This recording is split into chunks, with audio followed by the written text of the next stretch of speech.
जय माता दी। आपल्या या आध्यात्मिक यूट्यूब परिवारामध्ये पुन्हा एकदा सर्वांचं खूप खूप स्वागत आहे।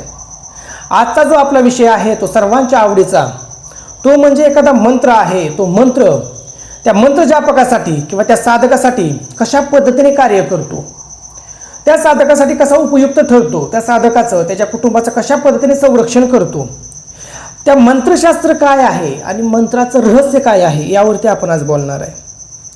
मुळामध्ये जी कोणती आपली देवता असेल, इष्ट देवता, भगवतीचं कोणतंही स्वरूप असू द्या, त्याच्यामध्ये काळूबाई असेल, अंबाबाई असेल, येडाबाई असेल, यमाई असेल, तुकाई असेल, अशा कोणत्याही देवतेचा मंत्र जर तुम्ही धारण केलेला असेल, तो गुरुमुखातून असू द्यात किंवा कुणाकडून फक्त त्या देवतेची उपासना सेवा साधना करायची आहे म्हणून असू द्यात, तो मंत्र तुम्ही धारण केलेला आहे, तो मंत्र तुम्ही घेतलेला आहे, किंवा तुमच्या मनानेच तुमच्या आवडत्या देवतेचा नामजप तुम्ही करत असाल, तर तो कशा पद्धतीने कार्य करतो यावर आपण आज बोलणार आहे।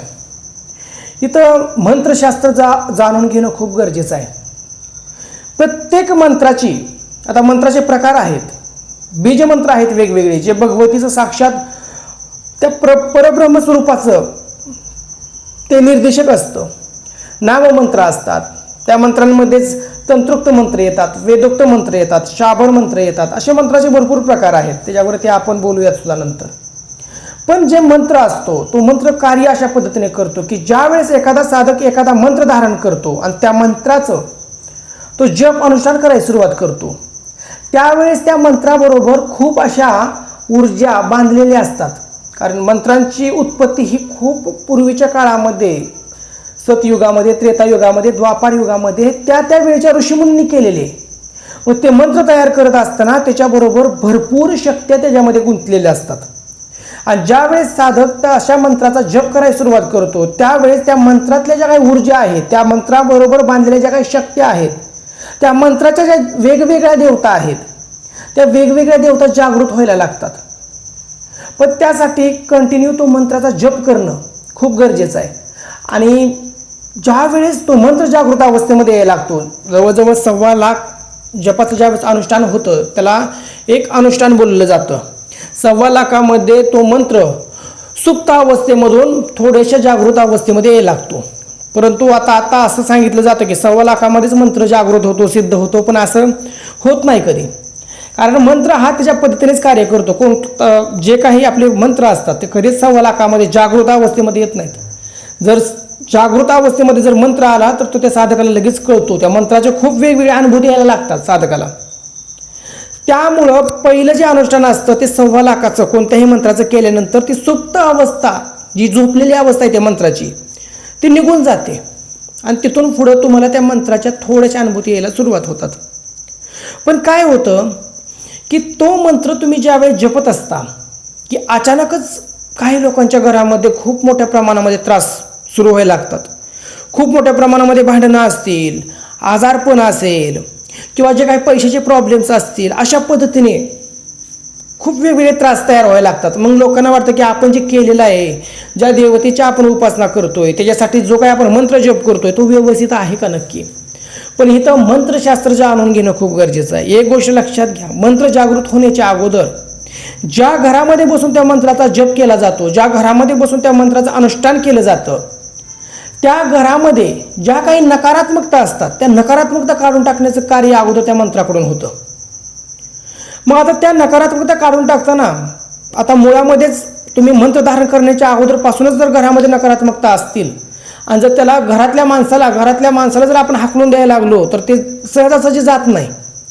मग त्या पद्धतीने ज्यावेळेस ह्या मंत्राच्या ज्या काही सात्विक ऊर्जा बाहेर पडायला लागतात, त्यानंतर घरातली नकारात्मकता बाहेर जाण्याच्या अगोदर खूप त्रास द्यायला लागते। मग हे अशा पद्धतीचे प्रॉब्लेम्स घरामध्ये क्रिएट व्हायला लागतात की जेणेकरून त्या साधकाला किंवा त्या मंत्र जापकाला वाटावं की ह्या मंत्रामुळेच घरामध्ये हा प्रॉब्लेम होतोय, पण तसं नसतंय। होत असं असतं की त्या मंत्रातून ज्या काही दिव्य सात्विक ऊर्जा बाहेर पडत असतात, त्या सात्विक ऊर्जांचा त्रास त्या नकारात्मक शक्तीला व्हायला लागतो।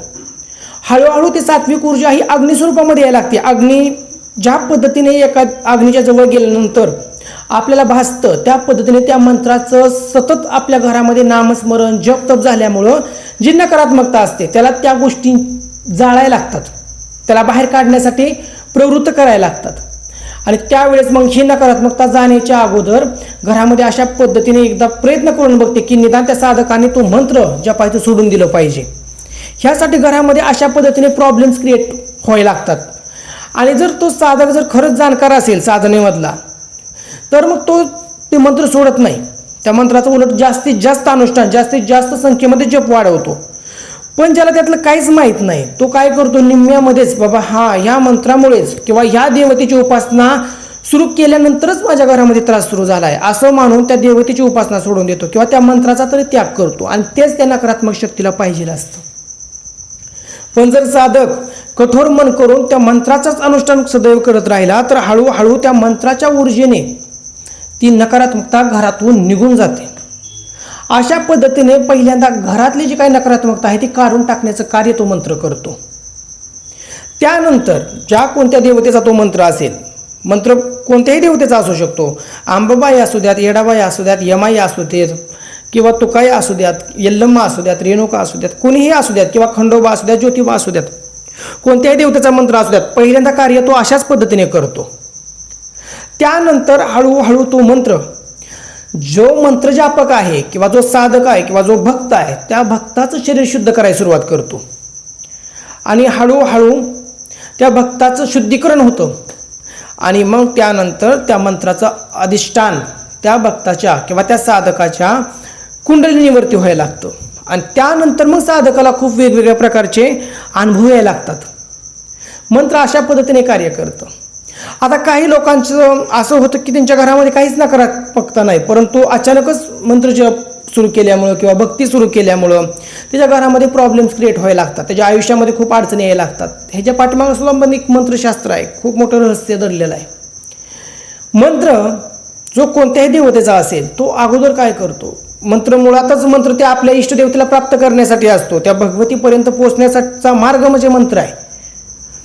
मग त्या भगवतीपर्यंत पोहोचण्यासाठी ज्या काही अडचणी आडव्या येतात त्याच्यामध्ये पहिली अडचण अशी असते की जे तुमचं प्रारब्ध आहे, जे जुनं प्रारब्ध आहे की ज्याच्यामुळे तुमच्या आयुष्यामध्ये तुम्हाला खूप कष्ट भोगावे लागणार आहेत, पुढं जसं आयुष्य सरळ जाईल त्या पद्धतीने. मग मंत्र काय करतं, अगोदर ते तुमचं सर्व प्रारब्ध आहे ते त्याला नष्ट करायचं असतं, कारण मंत्राचं कार्य आहे की तुम्हाला त्या साधकाला त्या भगवतीपर्यंत त्याच्या त्या इष्टदेवतेपर्यंत पोहोचवण्याचं. मग त्यामुळं मंत्र जप काय करतो, तो मंत्र काय कार्य करतो, त्या मंत्राच्या देवता काय कार्य करतात की त्या साधकाचे जे काही वाईट प्रारब्ध आहेत ते वाईट प्रारब्ध एकदाच गोळा करून एक चाळणीसारख्या प्रोसेसने त्या साधकाला भोगाय दिल्या जातात. अशा पद्धतीने भोगाय दिल्या जातात की त्या साधकाला त्या सहनस्व झाल्या पाहिजेत. म्हणजे आपण म्हणतो की जिथे त्याचा पाय तुटणार होता तिथे त्याचं बोट तुटेल, पण प्रारब्ध हे भोगावंच लागतं, कोणत्याही परिस्थितीतून असू द्यात प्रारब्ध हे भोगावंच लागतं. मग अशा पद्धतीने ते मंत्र कार्य करतं. त्यानंतर ज्यावेळेस तुमचं सर्व प्रारब्ध तुम्हाला भोगून दिलं जातं त्यानंतर त्या भगवतीच्या ज्या काही दिव्य अनुभूती आहेत त्या दिव्य अनुभूती घडवण्याचे सुद्धा प्रोसेस सुरू होतात.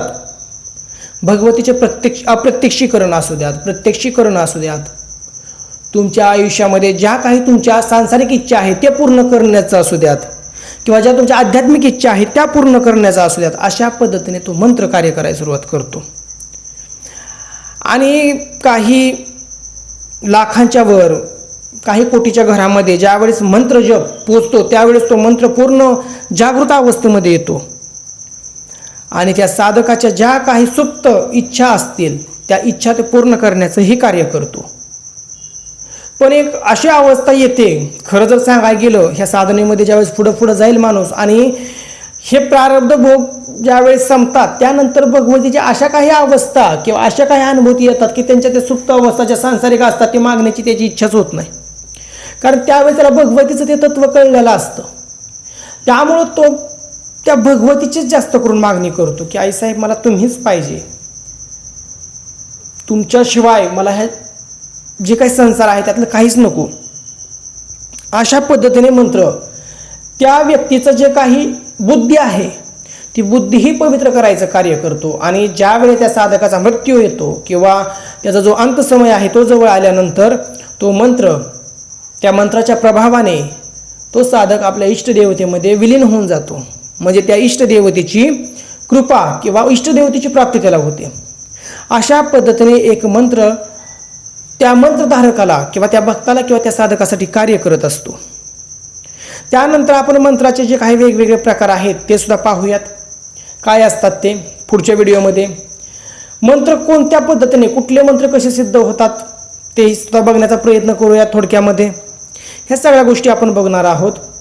जर तुम्हाला मी दिलेली माहिती जर आवडली असेल तर नक्की आपल्या चॅनेलला तुम्ही सबस्क्राईब करा, लाईक करा आणि जास्तीत जास्त शेअर करा. जय माता दी.